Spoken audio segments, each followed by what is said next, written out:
Greetings everyone. I'm Ishdeep Kaur Ubroy from PU Mirror, and today we have Dipansh Butcher with us. He is a regulated Canadian immigration consultant and has done his graduation from Punjab University, migrated to Canada a few years ago.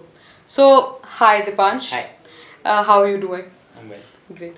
So, how do you think that this interview can help students, and how did you get into becoming an immigration lawyer? Okay, everybody in Punjab wants to go to Canada. This is very clear. तो आपको भी जाना था. So मुझे भी जाना था. अच्छा. And a lot of our viewers and friends who are listening to this interview, I'm very sure कि उन्होंने भी जाना. बिल्कुल. ते when I wanted to go, I referred to a lot of consultants, authorized or unauthorized. That is a different story altogether. So, पर I did not find somebody who was very apt in guiding me कि मैंने exactly दस सके कि this is the way to go. So it was like just a college offer letter and you can go study there, and nobody counseled me well. ਉਹਨਾਂ ਨੂੰ study ਬਾਰੇ ਨਹੀਂ ਜ਼ਿਆਦਾ ਸੀ ਪਤਾ, and direct PR ਵੀ ਹੋ ਸਕਦੀ ਸੀ. I got in touch with somebody in Canada through a friend who was an RCIC. From him I got to know कि मेरी direct PR भी हो सकती है. So it is very unclear in the market or in the society ਕਿ direct PR ਕਿਹਨੂੰ ਮਿਲ ਸਕਦੀ ਹੈ ਕਿਹਨੂੰ ਨਹੀਂ ਮਿਲ ਸਕਦੀ. तो ਤੁਹਾਨੂੰ ਲੱਗਦਾ ਹੈ ਕਿ ਇਸ ਇੰਟਰਵਿਊ ਤੋਂ ਸਾਰੇ ਜਿੰਨੇ ਸਟੂਡੈਂਟਸ ਹੈ ਜਾਂ ਜਿਹੜੇ ਵੀ ਲੋਕੀ ਹੈ ਜੋ ਅਪਲਾਈ ਕਰਨਾ ਚਾਹੁੰਦੇ ਵੀਜ਼ਾ ਵਾਸਤੇ ਕੈਨੇਡਾ ਲਈ ਤੇ ਉਹਨਾਂ ਨੂੰ ਅਵੇਅਰਨੈਸ ਮਿਲੇਗੀ ਇਸ ਇੰਟਰਵਿਊ ਦੇ ਥਰੂ? ਬਿਲਕੁਲ.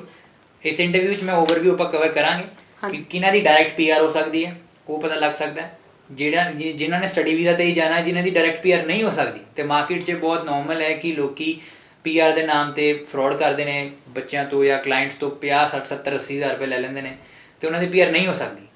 ਜੇ ਕੋਈ ਵੀ ਕਲਾਇੰਟ ਕਿਸੇ ਆਪਣੀ ਪੀਆਰ ਬਾਰੇ ਪਤਾ ਕਰਨਾ ਚਾਹੁੰਦਾ ਹੈ ਤਾਂ ਉਹ ਮੇਰੀ ਇਹ ਐਡਵਾਈਸ ਹੈ ਕਿ ਕਿਸੇ ਵੀ RCIC ਨੂੰ ਮਿਲੇ. ਇੱਕ RCIC regulated Canadian immigration consultant ਇੱਕ ਕੈਨੇਡੀਅਨ ਹੀ ਹੁੰਦਾ ਹੈ. ਉਹਦੀ first requirement is to become a Canadian permanent resident ਔਰ ਅ ਸਿਟੀਜ਼ਨ. ਫਿਰ 1 ਸਾਲ ਦੀ ਕਾਲਜ ਦੀ ਪੜ੍ਹਾਈ ਹੈ, ਫਿਰ ਗਵਰਨਮੈਂਟ ਦਾ ਐਗਜ਼ਾਮ ਹੈ. Without that nobody can B N RCIC. ਤੇ RCIC ਨੂੰ ਕੈਨੇਡੀਅਨ ਗਵਰਨਮੈਂਟ ਨੇ ਪੂਰੀ ਇਮੀਗ੍ਰੇਸ਼ਨ ਦੇ ਕੋਰਸ ਨੂੰ ਪੜ੍ਹਾ ਕੇ Canadian government has given the license to those RCICs ਕਿ ਉਹ ਕਿਸੇ ਵੀ ਕਲਾਇੰਟ ਨੂੰ ਰਿਪਰੈਜ਼ੈਂਟ ਕਰ ਸਕਦੇ. ਸੋ ਮਤਲਬ ਇਹ ਇੱਕ ਪ੍ਰੋਫੈਸ਼ਨਲ ਕੋਰਸ ਹੈ ਤੇ ਸਟੂਡੈਂਟਸ ਇਹਨੂੰ ਪਰਸੂ ਕਰ ਸਕਦੇ ਨੇ? ਸਟੂਡੈਂਟਸ ਇਹਨੂੰ ਉਦੋਂ ਤੱਕ ਪਰਸੂ ਨਹੀਂ ਕਰ ਸਕਦੇ ਜਦੋਂ ਤੱਕ ਉਹ ਆਪ ਕੈਨੇਡੀਅਨ ਪਰਮਨੈਂਟ ਰੈਜ਼ੀਡੈਂਟ ਜਾਂ ਸਿਟੀਜ਼ਨ ਨਹੀਂ ਬਣ ਜਾਂਦੇ. ਤੇ ਤੁਸੀਂ ਹੈਲਪ ਕਰੋਗੇ ਅੱਜ ਸਾਨੂੰ ਇਹ ਪਤਾ ਕਰਨ 'ਚ ਕਿ ਅਸੀਂ PR ਕਿਵੇਂ ਲੈ ਸਕਦੇ? ਐਗਜ਼ੈਕਟਲੀ. ਓਕੇ. ਤੇ I want to ask you something. ਜਿਵੇਂ ਅਸੀਂ ਦੇਖਦੇ ਹਾਂ ਅ ਲੋਟ ਆਫ ਪੰਜਾਬੀਜ਼ ਔਰ a lot of Indians basically ਉਹ ਪ੍ਰੈਫਰ ਕਰਦੇ ਹਨ ਕਿ ਅਸੀਂ ਕੈਨੇਡਾ ਨੂੰ ਮਾਈਗ੍ਰੇਟ ਕਰੀਏ more than the other countries in comparison to the other countries. ਔਰ ਇਹ ਵੀ ਅਸੀਂ ਨੋਟਿਸ ਕੀਤਾ ਹੈ ਕਿ ਮਤਲਬ Canada is giving visas quite easily. Initially they were ਕਿ ਸ਼ੁਰੂ 'ਚ ਕਾਫੀ ਈਜ਼ੀਲੀ ਵੀਜ਼ਾਸ ਮਿਲ ਜਾਂਦੇ ਸੀ ਕੈਨੇਡਾ ਵਾਸਤੇ. ਤੇ why do you think this is happening? The easy part or why the people are more inclined towards Canada? Why the people are more inclined towards Canada? Okay, so it is very clear a lot of people from India have already been there, right? Yeah. So Canada the economy is strong. The area of Canada is 3 times the area of India, and their population is only 3 crores, and their economy is very strong. So obviously ਬੰਦਿਆਂ ਨੂੰ ਬੱਚਿਆਂ ਨੂੰ ਜਾਂ clients ਨੂੰ ਇਹ ਵੀ ਉਹਨਾਂ ਦੀ ਮਿਹਨਤ ਦਾ ਉੱਥੇ ਰਿਵਾਰਡ ਜ਼ਿਆਦਾ ਹੈ ਕਿਉਂਕਿ ਇਕੋਨਮੀ ਇੰਡੀਆ ਤੋਂ ਥੋੜੀ ਬੈਟਰ ਹੈ. Not that I'm promoting brain drain, but it is what it is, right? So Canadian economy is far better than Indian economy. So people are more inclined towards it. So are you sure ਕਿ Canadian government ਆਪਣੇ ਵਾਸਤੇ ਸਿਰਫ labour ਇਕੱਠੀ ਨਹੀਂ ਕਰ ਰਹੀ Indians ਨੂੰ ਉੱਧਰ ਬੁਲਾ ਕਰ? ਦੇਖੋ, ਜਿਹੜਾ ਬੱਚਾ ਕੈਨੇਡੀਅਨ ਗਵਰਨਮੈਂਟ ਨੇ ਸਟੱਡੀ ਪਰਮਿਟ ਪ੍ਰਮੋਟ ਕੀਤਾ ਹੋਇਆ ਜਾਂ ਡਾਇਰੈਕਟ PR ਪ੍ਰਮੋਟ ਕੀਤੀ ਹੋਈ, ਇਹਨਾਂ ਦੋਨਾਂ ਕੈਟੇਗਰੀਜ਼ 'ਚ ਜਾਂ ਤਾਂ ਉਹ ਬੱਚੇ ਨੂੰ ਇੱਥੇ ਲੈ ਕੇ ਜਾਂਦੇ ਆ, ਉੱਥੇ ਉਹ ਆਪਣੇ ਕਾਲਜ ਯੂਨੀਵਰਸਿਟੀ 'ਚ ਪੜ੍ਹਾਉਂਦੇ ਆ ਤਾਂ ਦ students are more aware of Canadian policies, laws, everything. So they train them basically ਕਿ ਉਹ ਕੈਨੇਡੀਅਨ ਸਿਸਟਮ ਦੇ ਲੈਵਲ ਤੇ ਆ ਜਾਣ ਤੇ ਫਿਰ ਉਹ ਜੌਬ ਮਾਰਕੀਟ 'ਚ ਆਪਣੀ ਇੱਕ ਡੀਸੈਂਟ ਜੌਬ ਕਰ ਸਕਣ. I am not at all biased about ਕਿ ਬੱਚਾ ਕੀ ਕਰਦਾ ਹੈ ਨਾ, ਬਟ ਕੈਨੇਡੀਅਨ ਗਵਰਨਮੈਂਟ ਦਾ ਇਹ ਐਫਰਟ ਹੈ ਕਿ ਉਹ ਸਟੂਡੈਂਟ ਪਰਮਿਟ ਦੇ ਬੱਚੇ ਨੂੰ ਬੁਲਾ ਕੇ ਪੜ੍ਹਾ ਕੇ ਉੱਥੇ ਦੇ ਲੈਵਲ ਤੇ ਲੈ ਕੇ ਆਵੇ. ਦੂਸਰੀ ਕੈਟੇਗਰੀ ਜਿਹੜੀ ਡਾਇਰੈਕਟ PR ਹੈ, ਉਹਦੇ ਜੋ ਪਹਿਲਾਂ ਹੀ ਇੰਨੀ ਹਾਈਲੀ ਸਕਿਲਡ ਕਲਾਇੰਟਸ ਨੂੰ ਜਾਂ ਐਪਲੀਕੈਂਟਸ ਨੂੰ ਚੱਕਦੇ ਨੇ ਜਿਨ੍ਹਾਂ ਦੀ ਪਹਿਲਾਂ ਹੀ ਇੱਥੇ ਵੀ ਬਹੁਤ ਵਧੀਆ ਜੌਬ ਹੈ, like they are pretty well in English, they are fluent in English, they have master's degree, they have been working with some MNC or something, ਜਿਨ੍ਹਾਂ ਕੋਲ ਅੱਛਾ ਐਕਸਪੀਰੀਅੰਸ ਹੈ. exactly. Okay. So it is a point based thing basically. ਇਹ ਨਹੀਂ ਕਿ eligibility is very low but the cutoff is very high. So ਇੱਥੇ I would like to mention ਕਿ there is a lot of fraud happening in the market. ਜਿਨ੍ਹਾਂ ਦੀ eligibility ਹੈ ਉਹਨਾਂ ਤੋਂ ਇੱਥੇ ਦੇ unauthorized consultants ਜਾਂ agents, whatever you can call them, ਉਹਨਾਂ ਤੋਂ 60 70 80 ਹਜ਼ਾਰ ਰੁਪਏ ਲੈ ਲੈਂਦੇ ਨੇ ਵੀ ਤੁਹਾਡੀ PR ਆ ਜੂਗੀ, I don't want to name them and I can not, but ये है कि वो 2-3 साल अपनी पीआर ਦੀ ਵੇਟ ਕਰ ਰਹੇ हैं क्योंकि वो एलिजिबल है, उन्हें लग अगली बार आ जाएगी, but it is very clear from Canadian laws and policies. ਇੱਥੇ ਆ ਕੇ ਇੱਕ RCIC ਕੈਨੇਡੀਅਨ ਲਾਇਰ ਜਾਂ ਇੱਕ RCIC ਪ੍ਰੋਪਰ ਗਾਈਡ ਕਰ ਸਕਦਾ ਇੱਕ ਸਟੂਡੈਂਟ ਨੂੰ ਜਾਂ ਕਲਾਇੰਟ ਨੂੰ ਕਿ ਜੇ ਤੁਹਾਡੀ ਡਾਇਰੈਕਟ ਪੀਆਰ ਨਹੀਂ ਆ ਸਕਦੀ then the study permit is the option for you, or there are some other options as well. So coming back to this RCIC thing, ਜਿਹੜੇ ਇੱਕ RCIC ਹੈ they're like authorized by the government itself, ਆਹੀ ਕਹਿ ਰਹੇ ਹੋ ਨਾ ਤੁਸੀਂ? Yes. ਤੇ ਮਤਲਬ but there are, ਜਿਵੇਂ ਹੁਣੇ ਤੁਸੀਂ ਦੱਸ ਰਹੇ ਸੀ, unauthorized consultants as well, ਤਾਂ ਤੁਸੀਂ ਇਹ ਕਹਿ ਰਹੇ ਹੋ ਕਿ those people ਜਿਹੜੇ ਮਤਲਬ ਆਪਣੀ ਆਫਿਸਿਸ ਖੋਲ ਕੇ ਬੈਠੇ ਨੇ ਉਧਰ, who are like you know they're pretty much guaranteeing the fact ਕਿ ਅਸੀਂ ਤੁਹਾਨੂੰ ਵੀਜ਼ਾ ਦਵਾ ਦਾਂਗੇ, ਤੇ do you think that's all bogus ਕਿ ਮਤਲਬ ਉਹ ਸਿਰਫ ਇੱਕ false claim ਹੈ? ਟੈਕਨੀਕਲੀ ਦੇਖੋ ਜਿਹੜੇ ਵਧੀਆ ਆਫਿਸਿਸ ਨੇ, ਚੰਡੀਗੜ੍ਹ ਦੇਖੀਏ, ਪੰਜਾਬ ਦੇਖੀਏ, ਜੇ ਤਾਂ ਉਹ ਸਟੱਡੀ ਪਰਮਿਟ ਦੀ ਗੱਲ ਕਰਦੇ ਨੇ, those guys are student recruiters. Basically ਦਾ ਵਰਡ ਇਜ਼ ਸਟੂਡੈਂਟ ਰਿਕਰੂਟਰ, ਤੋਂ ਰਿਕਰੂਟਮੈਂਟ ਕਰਦੇ ਆ, ਉਹਨਾਂ ਦੇ ਕਾਲਜਿਸ ਦੇ ਏਜੰਟਸ ਨੇ ਇੱਥੋਂ ਦੇ ਬੱਚਿਆਂ ਨੂੰ ਆਫਰ ਲੈਟਰ ਮੰਗਾ ਕੇ ਦਿੰਦੇ ਨੇ, ਜੋ ਬੱਚਿਆਂ ਕੋਲ ਲੈ ਲਿਆ, ਅਦਰਵਾਈਜ਼ ਕਾਲਜਿਸ ਉਹਨਾਂ ਨੂੰ ਕਮਿਸ਼ਨ ਪੇ ਕਰਦੇ ਨੇ। That is one part for getting that offer letter to the student. Then the second part is filing this visa, study visa, PR visa, visitor visa, business immigration, business visitor visa, or whatever, work permit, anything. ਉਹ ਇੱਕ Canadian ਸਰਕਾਰ ਜਾਂ ਤਾਂ ਉਹ right direct client ਨੂੰ ਦਿੰਦੀ ਹੈ ਜਾਂ ਇੱਕ RCIC ਨੂੰ ਜਾਂ ਇਮੀਗ੍ਰੇਸ਼ਨ ਲਾਇਰ ਨੂੰ ਦਿੰਦੀ ਹੈ। ਜਿਹੜੇ ਬੰਦੇ ਵੀ ਕਲੇਮ ਕਰਦੇ ਨੇ ਕਿ ਅਸੀਂ ਵੀਜ਼ਾ ਫਾਈਲ ਕਰਦੇ ਹਾਂ, ਉਹ ਬੇਸਿਕਲੀ ਜੇ ਉਹ RCICs ਜਾਂ ਲਾਇਰਸ ਨਹੀਂ ਗਏ, ਕੈਨੇਡਾ ਦੇ ਇਮੀਗ੍ਰੇਸ਼ਨ ਲਾਇਰਸ ਨਹੀਂ ਗਏ, ਤਾਂ ਉਹ ਸਟੂਡੈਂਟ ਦੇ ਬੇਸ ਤੇ ਹੀ ਜਾਂ ਕਲਾਇੰਟ ਦੇ ਬੇਸ ਤੇ ਹੀ ਉਹਨਾਂ ਦੀ ਫਾਈਲ ਲੌਂਚ ਕਰਦੇ ਨੇ, because they are not authorized by Canadian government. ਜਦ ਕੈਨੇਡੀਅਨ ਗਵਰਨਮੈਂਟ ਦੀ ਇਮੀਗ੍ਰੇਸ਼ਨ ਦਾ ਅਸੀਂ ਫਾਰਮ ਭਰਦੇ ਹਾਂ ਅਸੀਂ ਵੀਜ਼ਾ ਦਾ, ਉਹਦੇ 'ਚ ਪੁੱਛਦੇ ਨੇ ਜਾਂ ਤਾਂ ਤੁਸੀਂ ਸਟੂਡੈਂਟ ਹੋ ਜਾਂ ਕਲਾਇੰਟ ਹੋ ਜਾਂ ਫਿਰ ਤੁਸੀਂ RCIC ਹੋ ਜਾਂ ਕੈਨੇਡੀਅਨ ਇਮੀਗ੍ਰੇਸ਼ਨ ਲਾਇਰ ਹੋ। ਓਕੇ, ਸੋ ਤੇ ਜੇ ਮੈਂ ਫॉर एग्जांपल किसी you know if I were to apply for a visa in Canada, ਤੇ ਮੈਂ ਚੈੱਕ ਕਰਨਾ ਹੋਵੇ ਕਿ ਮੈਂ ਜਿਹਦੇ ਕੋਲ ਜਾ ਰਹੀ ਹਾਂ, ਜੋ ਏਜੰਟ ਹੈ, ਇਫ ਹੀ ਇਜ਼ ਆਥੋਰਾਈਜ਼ਡ ਔਰ ਅਨਆਥੋਰਾਈਜ਼ਡ, ਤਾਂ ਮੈਂ ਕਿਵੇਂ ਚੈੱਕ ਕਰਾਂਗੀ, ਕਿਵੇਂ ਕਨਫਰਮ ਕਰਾਂਗੀ ਕਿ ਮੈਂ ਇੱਕ ਸਹੀ ਏਜੰਟ ਕੋਲ ਜਾ ਰਹੀ ਹਾਂ? ਦੇਖੋ ਬਹੁਤ ਵਧੀਆ ਕੁਐਸਚਨ ਹੈ। ਕੈਨੇਡਾ ਦੀ ਸਰਕਾਰ ਨੇ ਇਮੀਗ੍ਰੇਸ਼ਨ ਪਾਲਿਸੀਜ਼ ਨੂੰ ਇੰਨੀ ਇੰਪੋਰਟੈਂਸ ਦਿੱਤੀ ਹੋਈ ਹੈ ਕਿਉਂਕਿ ਉਹ ਇਮੀਗ੍ਰੈਂਟਸ ਤੇ ਬਹੁਤ ਡਿਪੈਂਡੈਂਟ ਨੇ, ਉਹਨਾਂ ਦੀ economy is rising because of the immigrants. So they have handled this thing on themselves, they have taken care of this thing very well. ਉਹਨਾਂ ਦੀ ਵੈਬਸਾਈਟ ਤੇ ICCRC ਦੀ ਵੈਬਸਾਈਟ ਹੈ ਜਿਹੜੀ ਕਿ ਸਾਰੇ ਏਜੰਟ, ਸਾਰੇ ਆਥੋਰਾਈਜ਼ਡ ਏਜੰਟਸ ਨੂੰ ਜਾਂ ਆਥੋਰਾਈਜ਼ਡ ਕੰਸਲਟੈਂਟਸ ਨੂੰ ਮੋਨੀਟਰ ਕਰਦੀ ਹੈ। ਉਹ ਵੈਬਸਾਈਟ ਦਾ ਲਿੰਕ ਤੁਸੀਂ ਆਪਣੇ ਸੋਸ਼ਲ ਮੀਡੀਆ ਤੇ ਪਾ ਸਕਦੇ ਹੋ, ਮੈਂ ਤੁਹਾਨੂੰ ਦੱਸ ਦਾਂਗਾ। ਉੱਥੇ ਜਾ ਕੇ ਸਿਰਫ ਨਾਮ ਪਾਉਣਾ ਹੈ, ਕੰਪਨੀ ਦਾ ਨਾਮ ਪਾਉਣਾ ਹੈ, ਕੁਝ ਵੀ ਪਾਉਣਾ। ਜੇ ਉਹ ਆਥੋਰਾਈਜ਼ਡ ਕੰਸਲਟੈਂਟ ਹੈ ਕੈਨੇਡਾ ਦੀ ਸਰਕਾਰ ਵੱਲੋਂ ਤਾਂ ਉਹ ਅਵੇਲੇਬਲ ਹੋਏਗਾ ਉਹਦਾ ਨਾਮ ਉਸ ਲਿਸਟ 'ਤੇ, ਅਦਰਵਾਈਜ਼ ਨਹੀਂ ਹੋਏਗਾ। ਸੋ ਇਟਸ ਨਾਟ ਦੈਟ ਕਿ ਕਲਾਇੰਟ ਸਿਰਫ ਮੈਨੂੰ ਅਪਰੋਚ ਕਰਨ, ਕਿਸੇ ਵੀ RCIC ਨੂੰ ਅਪਰੋਚ ਕਰਨ ਜਾਂ ਕੈਨੇਡਾ ਦੀ ਇਮੀਗ੍ਰੇਸ਼ਨ ਲਾਇਰ ਨੂੰ ਅਪਰੋਚ ਕਰਨ।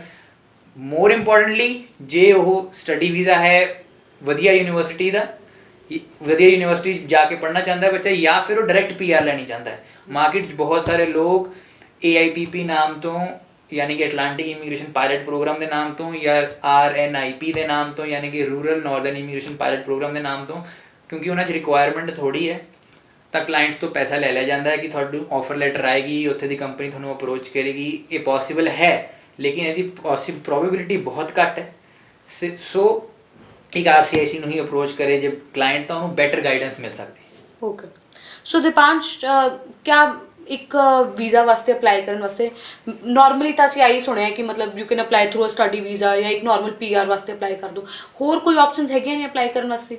ਜਾਂ PR ਅਪਲਾਈ ਕਰਨ ਵਾਸਤੇ ਯੂ ਨੋ ਕਿਹੜੇ ਆਪਸ਼ਨਸ ਦੇ ਵਿੱਚ ਕੈਨ ਵੀ ਅਪਲਾਈ? ਕਿੰਨੇ types of PR applications can be put across for visa application? Okay, ਸਭ ਤੋਂ ਪਹਿਲਾਂ ਤਾਂ ਮੈਂ ਦੱਸਣਾ ਚਾਹਾਂਗੀ ਵੀਜ਼ਾ ਦੋ ਤਰ੍ਹਾਂ ਦੇ ਨੇ, ਜਾਂ ਤਾਂ ਟੈਂਪਰੇਰੀ ਵੀਜ਼ਾ ਜਾਂ permanent residency visa. Temporary visa ਦੇ ਅੰਦਰ ਆ ਜਾਂਦਾ ਹੈ ਵਿਜ਼ਿਟਰ ਵੀਜ਼ਾ ਫਾਈਲ ਕੀਤਾ, ਸਟੱਡੀ ਪਰਮਿਟ ਫਾਈਲ ਕੀਤਾ, ਵਰਕ ਪਰਮਿਟ ਫਾਈਲ ਕੀਤਾ, ਕਿਉਂਕਿ ਇਹ ਟੈਂਪਰੇਰੀ ਹੈ, ਜਾ ਕੇ ਆਪਣਾ ਕੰਮ ਕਰੋ ਤੇ ਵਾਪਸ ਆ ਜਾਓ। ਵਿਜ਼ਿਟ ਵੀਜ਼ਾ ਤੁਸੀਂ 6 ਮਹੀਨੇ ਰਹਿ ਸਕਦੇ ਹੋ, ਸਟੱਡੀ ਵੀਜ਼ਾ ਤੁਸੀਂ ਆਪਣੇ ਕੋਰਸ ਦੇ ਹਿਸਾਬ ਨਾਲ 1 ਸਾਲ 2 ਸਾਲ ਰਹਿ ਸਕਦੇ ਹੋ, ਵਰਕ ਪਰਮਿਟ ਵੀ ਤੁਸੀਂ ਆਪਣੇ ਪਰਮਿਟ ਦੇ ਹਿਸਾਬ ਨਾਲ 1 ਸਾਲ ਜਾਂ 2 ਸਾਲ ਕੰਮ ਕਰ ਸਕਦੇ ਹੋ। ਫਿਰ ਆਉਂਦਾ PR ਵੀਜ਼ਾ, ਜਿਹਦੇ ਤੁਹਾਨੂੰ 5 ਸਾਲ ਲਈ ਕੈਨੇਡਾ ਦੀ ਸਰਕਾਰ PR ਦੇ ਦਿੰਦੀ ਹੈ, and then you have to maintain ਹਰ 5 ਸਾਲ 'ਚੋਂ 2 ਸਾਲ ਉੱਥੇ ਰਹਿਣਾ, then you can extend get your PR extended every time। Okay, or get the citizen ਜੇ ਤੁਸੀਂ 3 ਸਾਲ ਰਹਿ ਲੈਂਦੇ ਹੋ। ਠੀਕ, ਜੇ ਹੋਰ ਕੈਟੇਗਰੀ ਜਿਨ੍ਹਾਂ 'ਚ PR ਮਿਲਦੀ ਹੈ, coming back to your question, express entry ਇੱਕ ਸਿਸਟਮ ਹੈ ਜਿਹਦੇ ਵਿੱਚ ਕੈਨੇਡਾ ਸਰਕਾਰ ਪੁਆਇੰਟਸ ਟੇਬਲ ਇੱਕ ਹੈਗਾ, ਉਹਨਾਂ ਦਾ CRS ਸਕੋਰ ਬਣਦਾ ਹੈ। ਜਿਹੜੇ ਬੱਚਿਆਂ ਦੇ ਪੁਆਇੰਟਸ ਜਾਂ ਕਲਾਇੰਟਸ ਦੇ ਪੁਆਇੰਟਸ ਉਸ ਕਟ ਆਫ ਦੇ ਉੱਪਰ ਹੁੰਦੇ, every 15 days approximately every 15 days Canada ਦੀ ਸਰਕਾਰ ਫਾਈਲਾਂ ਚੁੱਕਦੀ ਹੈ, ਅਪਰੋਕਸੀਮੇਟਲੀ 4000 ਤੋਂ 5000 ਫਾਈਲਾਂ। ਇੱਕ ਸਕੋਰ ਜਾਂਦਾ ਹੈ ਜਿਹੜਾ ਕਿ ਅੱਜ ਕੱਲ੍ਹ ਚੱਲ ਰਿਹਾ 468 470 ਦੇ ਨੀਅਰ ਅਬਾਊਟ। ਇਸ ਤੋਂ ਇਲਾਵਾ PNP ਆਪਸ਼ਨਸ ਨੇ, this is where it comes down to PNP. People are charging a lot of money on the name of PNP ਕਿਉਂਕਿ ਉਹਨਾਂ ਨੂੰ ਕਹਿੰਦੇ ਨੇ ਕਿ ਜੇ ਤੁਹਾਡੇ 470 ਨਹੀਂ 410 ਹੈ ਤਾਂ ਤੁਹਾਡੀ PNP ਕਰਾ ਦਾਂਗੇ। PNP ਹੁੰਦਾ ਕੀ? PNP is provincial nominee program। Okay. ਉੱਥੇ ਦੀ ਅਲੱਗ-ਅਲੱਗ ਪ੍ਰੋਵਿੰਸਿਸ ਨੇ, ਉਹ ਕੀ ਕਹਿੰਦੇ ਨੇ ਸਾਡੀ ਜਿਹੜੀ ਕਟ ਆਫ ਚੱਲਦੀ ਹੈ ਐਕਸਪ੍ਰੈਸ ਐਂਟਰੀ ਹੁੰਦੀ ਹੈ ਫੈਡਰਲ PR, ਪੂਰੀ ਕੈਨੇਡਾ ਦੀ PR। PNP ਕੀ ਕਹਿੰਦੀ ਹੈ ਕਿ ਜੇ ਤੁਹਾਡੇ ਪੁਆਇੰਟਸ ਐਕਸਪ੍ਰੈਸ ਐਂਟਰੀ ਜਿੰਨੇ ਨਹੀਂ ਗਏ ਬਟ ਸਪੋਜ਼ ਤੁਸੀਂ ਉਸ ਤੋਂ ਘੱਟ ਪੁਆਇੰਟਸ ਨੇ ਪਰ ਤੁਸੀਂ ਕੁਝ ਇਦਾਂ ਦੀ ਕੈਟਾਗਰੀ 'ਚ ਕੰਮ ਕਰਦੇ ਹੋ, ਸਪੋਜ਼ ਆਪਾਂ ਓਨਟਾਰੀਓ ਦੀ ਗੱਲ ਕਰਦੇ ਹਾਂ, ਓਨਟਾਰੀਓ 'ਚ ਟੈਕ ਡਰਾ ਉੱਠਦਾ। Tech draw is like people connected to tech work experience, technology work experience, computer engineer, software engineer, ਉਹਨਾਂ ਦੀ ਕੱਟ ਆਫ ਉਸ ਤੋਂ ਘੱਟ ਜਾਂਦੀ ਹੈ। ਤੇ ਸਸਕੈਚੁਅਨ ਦੀ ਗੱਲ ਕਰਦੇ ਹਾਂ, ਸਸਕੈਚੁਅਨ ਦਾ ਇੱਕ ਆਪਣਾ ਹੀ ਪੁਆਇੰਟਸ ਟੇਬਲ ਹੈ, ਉਹ 'ਚੋਂ 70 ਜੋ ਪੁਆਇੰਟ ਬਣਦੇ ਨੇ 68 69 ਕੱਟ ਐਲੀਜੀਬਿਲਿਟੀ 60 ਹੈ। ਉਹਨਾਂ ਦੀ ਇੱਕ ਪ੍ਰੋਪਰ ਲਿਸਟ ਹੈ ਇਨ ਡਿਮਾਂਡ ਆਕੂਪੇਸ਼ਨਸ ਦੀ। ਉਹ ਨਹੀਂ ਦੇਖਦੇ ਵੀ ਤੁਹਾਡੇ 470 ਬਣ ਰਹੇ ਹੈ ਕਿ 480 ਬਣ ਰਹੇ, ਉਹ ਦੇਖਦੇ ਜੀ ਤੁਸੀਂ ਉਸ ਵਰਕ ਐਕਸਪੀਰੀਅੰਸ ਹੈਗਾ ਤੁਹਾਨੂੰ ਉਹਨਾਂ ਜੌਬਸ ਦਾ ਜਿਹੜਾ ਕਿ ਉਹਨਾਂ ਨੇ ਆਪਣਾ ਮੈਂਸ਼ਨ ਕੀਤਾ ਹੋਇਆ ਸਸਕੈਚੁਅਨ ਨੇ ਇਨ ਡਿਮਾਂਡ ਲਿਸਟ ਤੇ। ਜੇ ਉਹਨਾਂ 'ਚ ਐਕਸਪੀਰੀਅੰਸ ਹੈ, ਪੁਆਇੰਟਸ ਘੱਟ ਵੀ ਨੇ ਤਾਂ ਅਸੀਂ ਤੁਹਾਨੂੰ PNP ਦੇ ਦਾਂਗੇ, ਯਾਨੀ ਕਿ ਪ੍ਰੋਵਿੰਸ ਤੁਹਾਨੂੰ ਬੁਲਾਏਗੀ। ਐਕਸਪ੍ਰੈਸ ਐਂਟਰੀ ਸਿਸਟਮ 'ਚ ਤੁਹਾਨੂੰ ਉਹਦੇ 600 ਪੁਆਇੰਟ ਮਿਲਣਗੇ ਕਿਉਂਕਿ ਕਟ ਆਫ 470-80 ਜਾਂਦੀ ਹੈ ਤਾਂ ਫਿਰ ਉਹਨਾਂ ਦੀ ਓਬਵੀਅਸ ਹੈ ਕਿ PR ਆਣੀ ਹੈ।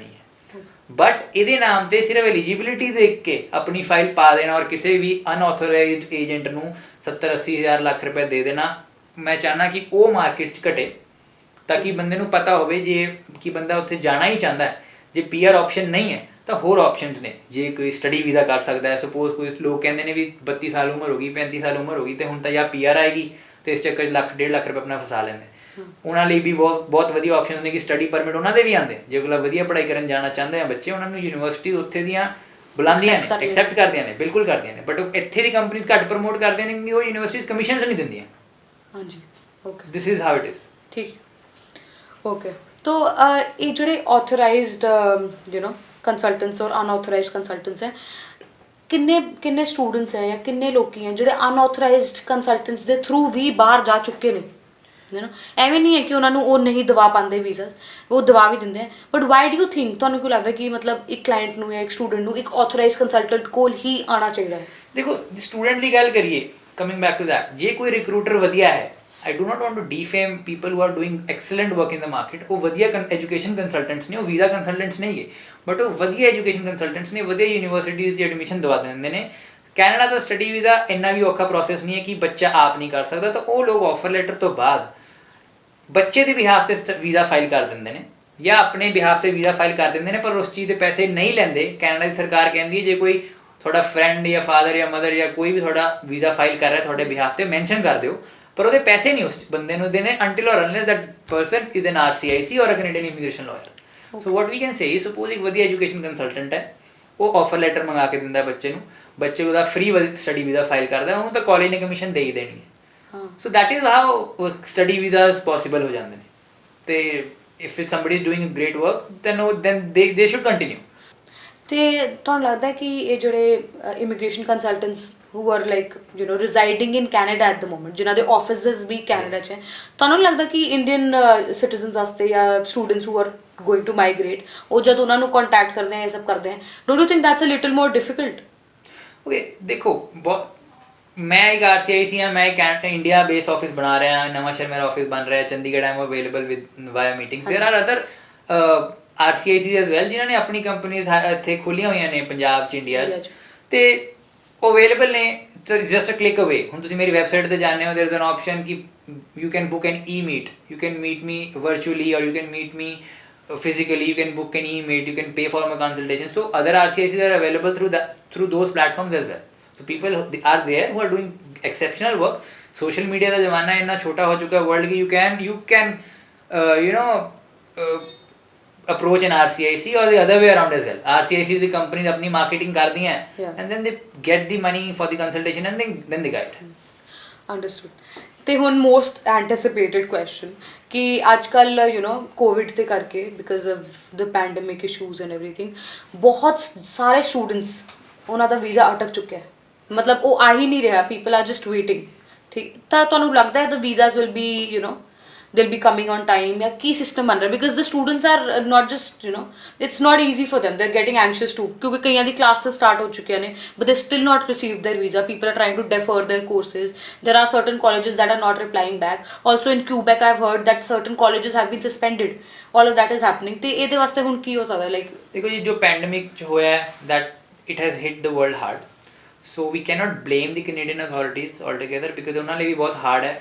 ਤੁਸੀਂ ਪੁੱਛੋ ਤਾਂ ਅੱਜਕੱਲ ਵੀ ਓਨਟਾਰੀਓ 'ਚ ਕੰਪਲੀਟ ਲੋਕਡਾਊਨ ਚੱਲ ਰਿਹਾ ਹੈ, so it's just the time lag, they have not been able to process the applications on time, there are students who've got the visa but ਪਹਿਲਾਂ ਬਹੁਤ ਸਾਰੇ ਬੱਚਿਆਂ ਦਾ ਆਪਣਾ ਬਾਇਓਮੈਟ੍ਰਿਕਸ ਨਹੀਂ ਸੀ ਹੋਇਆ, ਫਿਰ ਲਾਸਟ ਮੰਥ ਕੈਨੇਡਾ ਦੇ ਸਰਕਾਰ ਨੇ ਔਰ ਇੰਡੀਅਨ VAC ਸੈਂਟਰਸ ਨੇ ਬਾਇਓਮੈਟ੍ਰਿਕਸ ਸਟਾਰਟ ਕੀਤਾ ਜਾਂ ਫੈਮਿਲੀ ਕਲਾਸ ਲਈ ਜਾਂ ਸਟਾਰਟ ਕੀਤਾ ਸਟੂਡੈਂਟਸ ਲਈ। ਲਾਸਟ ਵੀਕ ਉਹ ਇੱਕ ਅਪਡੇਟ ਤੇ ਆਏ ਹੈ, ਉਹਨਾਂ ਨੇ ਅਪਡੇਟ ਦਿੱਤਾ ਹੈ ਕਿ next week they will be extending their biometrics to other categories as well, so family class ਹੋ ਗਈ, ਬਿਜ਼ਨਸ ਵਿਜ਼ਿਟਰ ਹੋ ਗਿਆ ਜਾਂ PR ਕਲਾਸ ਹੋ ਗਈ, ਇਹਨਾਂ ਦੇ ਬਾਇਓਮੈਟ੍ਰਿਕਸ ਹੁਣ ਖੁੱਲ ਜਾਣਗੇ। So it's just that people need to be patient. Yeah, so the process might be slow, but it's coming. Yes, it is. So to fruition, all right. Yeah.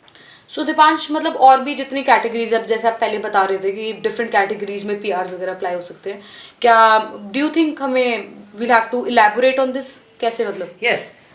PR की बात करें, I like to tell my viewers के PR express entry, PNP, business immigration, work permit, intra company transferee, LMIA, owner operator, lot of categories, so it's not possible to cover them right now.